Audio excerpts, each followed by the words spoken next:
Bonjour, je vais faire le point avec vous sur les adénocarcinomes de l'intestin grêle, aussi mes liens d'intérêt, les objectifs pédagogiques et quelques données générales sur l'intestin grêle. Vous savez que c'est 75% de la longueur de l'intestin, 90% de la surface muqueuse, et pourtant les tumeurs de l'intestin grêle ne représentent que 5% des tumeurs digestives. Il y a donc là une sorte de paradoxe entre l'étendue de l'organe et la faible incidence de ce type tumoral.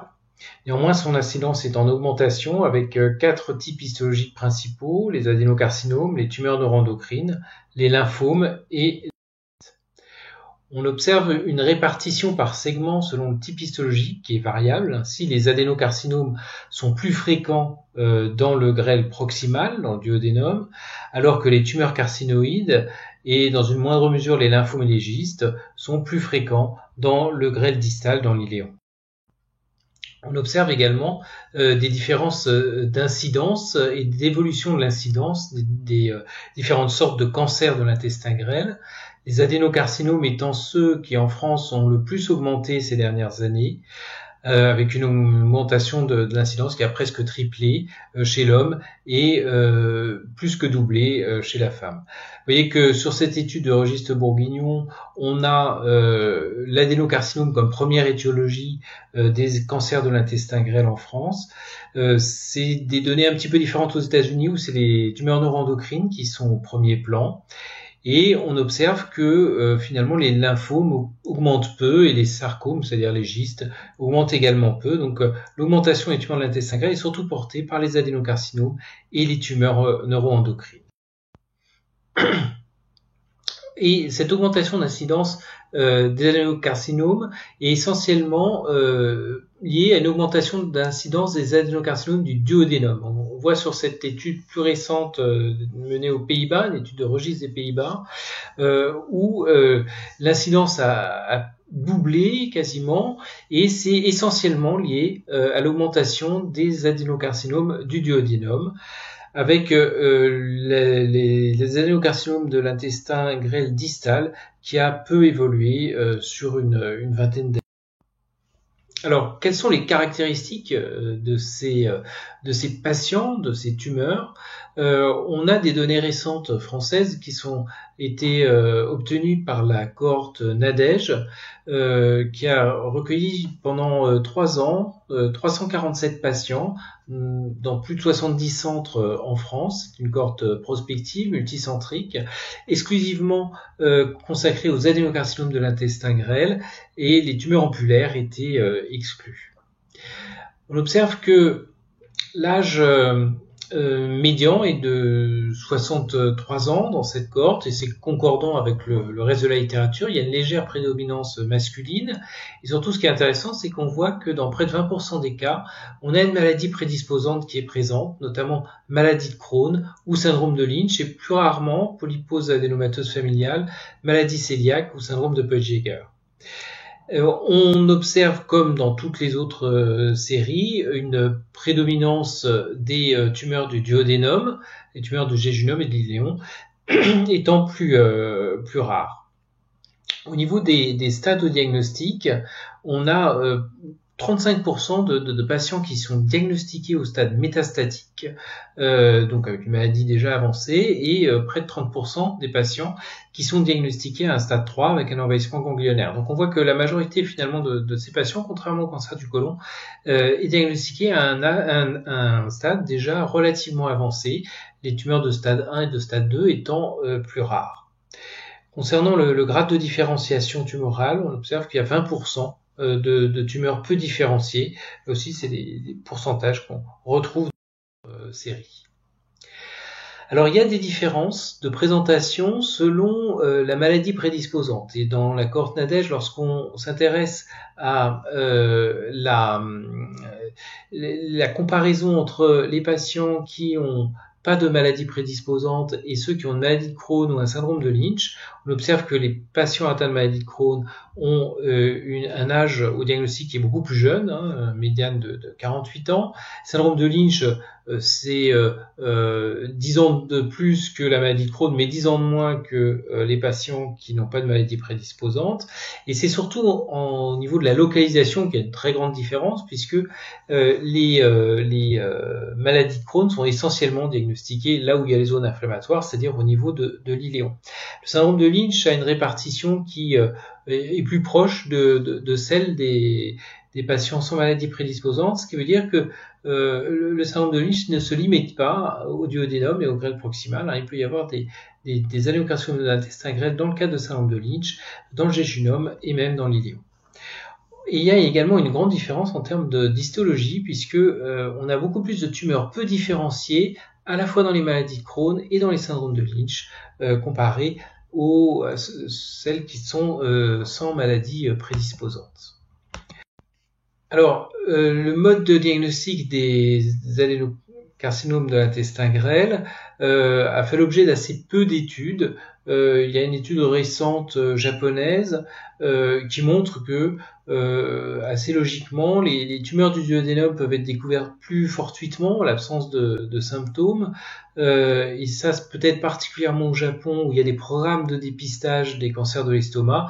Et donc, on peut évidemment plus facilement tomber fortuitement sur une tumeur de duodénum. Les tumeurs de grêle plus distale vont être plus volontiers révélées par des sténoses ou un saignement. Et puis, finalement, assez souvent, on retrouve ces tumeurs lors d'exploration de symptômes peu marqués, voire de systématiques. Les moyens diagnostiques ont beaucoup progressé. Néanmoins, malgré les progrès des outils, on n'a pas d'augmentation de diagnostic précoce, en tout cas dans l'étude qui a été faite en Hollande. On n'a pas observé d'amélioration du stade diagnostique comme on a pu l'observer dans les cancers du côlon. Lorsqu'il y a des symptômes de sténose, on peut faire un scanner avec entéroclyse, si le scanner classique ne révèle pas la tumeur. Lorsqu'il y a des saignements, c'est évidemment la place de la vidéocapsule endoscopique dans la recherche de saignements occultes, en ayant bien sûr assuré qu'il n'y avait pas de syndrome obstructif avant de faire la vidéocapsule. Et puis si on a besoin d'une confirmation histologique, on a l'entéroscopie qui, pour le grêle distal ou le grêle proximal, peut évidemment être utile. Alors, on a un bilan à faire une fois qu'on a fait le diagnostic, qui est très classique, avec un scanner thoraco-abdominopelvien. Il y a un intérêt à faire une échoendoscopie pour les petites tumeurs du duodénum, afin de préciser leur résécabilité. Et puis, un intérêt à faire une endoscopie haute et basse pour dépister une éventuelle deuxième localisation. Enfin, c'est toujours utile de faire des anticorps antitransglutaminase et des biopsies duodénales pour dépister une maladie cœliaque. Ça peut arriver que l'adénocarcinome de l'intestin grêle, finalement, soit inaugural et permette de diagnostiquer une maladie cœliaque qui était jusqu'à présent passée inaperçue. Et puis le plus important, c'est de manière maintenant systématique, je crois, rechercher une instabilité microsatellite pour dépister un syndrome de Lynch d'une part, mais également lorsqu'on a affaire à une tumeur métastatique pour éventuellement avoir l'opportunité d'utiliser une immunothérapie. Et en cas de métastase, le dosage de l'ACE, du CA19-9, a une valeur pronostique intéressante, donc mérite d'être dosé. Alors, tout ce qui est conduite à tenir thérapeutique, bien sûr, vous pouvez le retrouver dans le Thésaurus national de cancérologie digestive, qui est régulièrement actualisé et même publié dans la revue Digestive Liver Disease.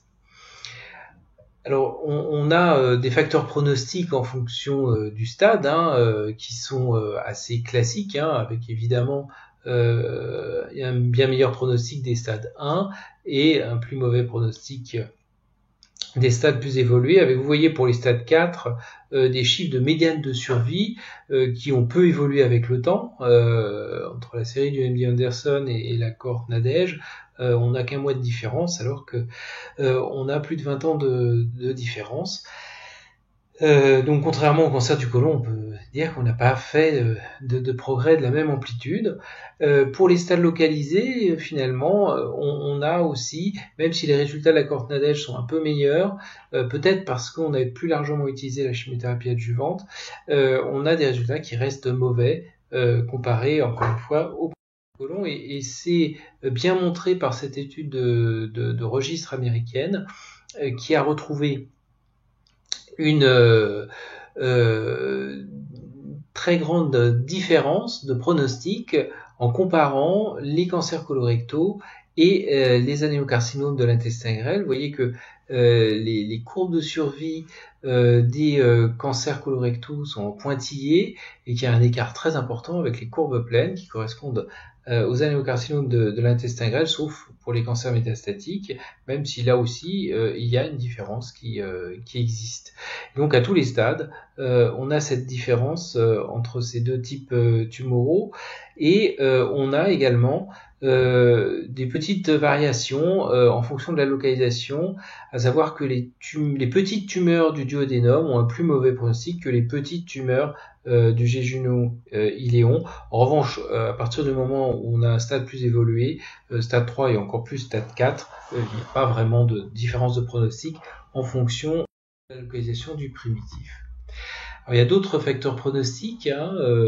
Pour les adénocarcinomes réséqués, le nombre de ganglions est important, le nombre de ganglions examinés, le ratio ganglions examinés sur ganglions, ganglions envahis sur ganglions examinés, le stade T4, la faible différenciation, le primitif de l'adénal donc pour les tumeurs localisées, l'âge également. Tous ces facteurs sont de mauvais pronostics. Et puis à l'inverse, on a dans quelques études rapporté un bon pronostic associé aux tumeurs avec instabilité microsatellite. Pour les tumeurs métastatiques, là on a des choses classiques comme le statut OMS, qui est de mauvais pronostic, plus il est élevé. Et puis également l'élévation importante de l'ACA ou du CA19-9 lorsqu'elle est supérieure à la normale et associée à un mauvais pronostic. Et sur une étude, on a retrouvé une valeur de bon pronostic pour les tumeurs RAS mutées, ce qui est un petit peu étonnant, nécessiterait une confirmation. Alors, quel traitement pour ces patients au-delà de la chirurgie? Alors, d'abord, la chimiothérapie adjuvante. On a un certain nombre d'études rétrospectives qui n'ont pas retrouvé pour la plupart d'amélioration significative de la survie. Et concernant la radiothérapie adjuvante dans les cancers du duodénum, là aussi il y a des résultats discordants et peu convaincants sur l'intérêt de faire une radiothérapie adjuvante chez ces patients. En revanche, on a une grande étude de base de données américaine qui est plutôt en faveur de la chimiothérapie adjuvante. C'est l'étude la plus récente et sur le plus grand nombre de malades, notamment stade 3. Donc cette étude a retrouvé plus de 4000 patients atteints d'adénocarcinome de l'intestin grêle, plus de 1600 qui ont reçu une chimiothérapie adjuvante, 3000 qui ont reçu une chirurgie seule. Et vous voyez que les facteurs pronostiques étaient d'une part l'âge élevé qui était le plus mauvais pronostic, le bas salaire qui était le plus mauvais pronostic, le fait de vivre en zone rurale, d'être pris en charge dans un hôpital académique, c'est un petit peu surprenant, d'avoir une localisation duodénale, d'avoir bien sûr un T4, d'avoir un envahissement ganglionnaire, d'avoir une faible différenciation, d'avoir des marges envahies et d'avoir pas reçu de chimiothérapie, c'est-à-dire que les patients avec chirurgie seule avaient un plus mauvais pronostic que ceux qui avaient reçu chirurgie plus chimiothérapie. Et il y a eu un score de propension qui a été fait avec un appariement sur les différents autres facteurs pronostiques, et on observe que l'effet il est significatif pour les stades 3, il n'est pas significatif pour les stades 2 dans leur ensemble.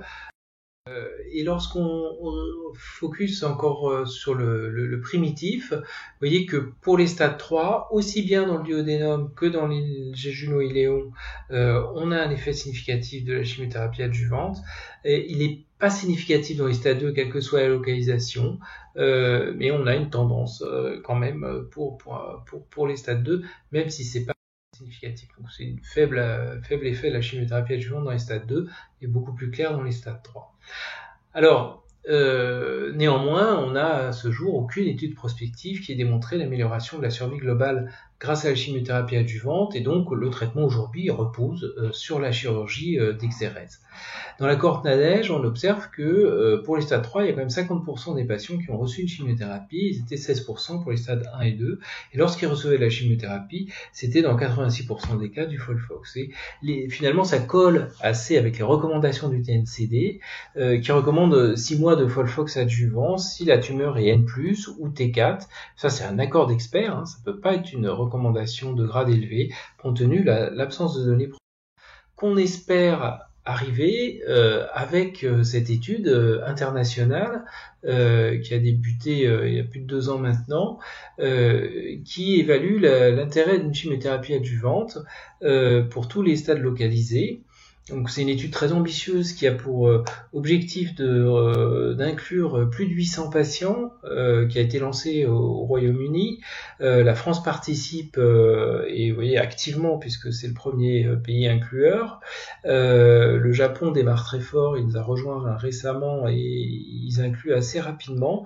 La France est engagée pour 100 patients, on en a inclus une cinquantaine pour l'instant, donc on a fait la moitié du chemin, il y a encore l'autre moitié à parcourir qui est importante. Et vous voyez que c'est une étude qui peut paraître un petit peu complexe, mais en fait qui est finalement assez souple, donc ça devrait être relativement facile d'inclure dans cette étude, puisque les patients pour lesquels on a un certain degré de conviction de l'intérêt de la chimiothérapie adjuvante, c'est-à-dire que pour nous, va être essentiellement les stades 3, éventuellement les stades 2, T4.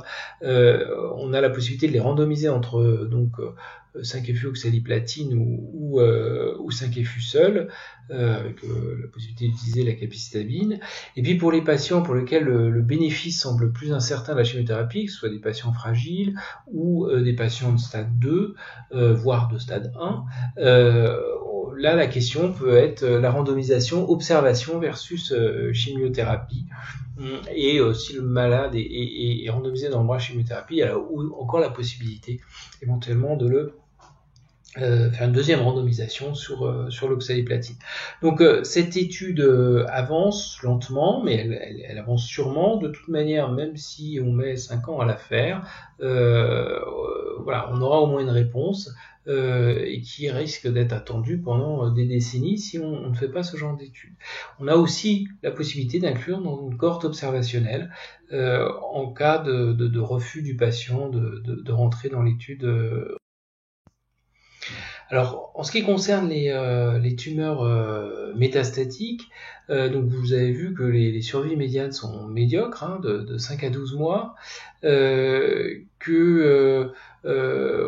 observe quand même, lorsqu'on compare les patients qui ont reçu de la chimiothérapie à ceux qui n'ont pas reçu de chimiothérapie dans des études de registre, que la survie elle augmente lorsque les patients reçoivent une chimiothérapie, mais il y a évidemment un biais, hein, puisque en rétrospectif, les patients ayant reçu une chimiothérapie étaient probablement en meilleure forme que ceux qui n'en ont pas reçu.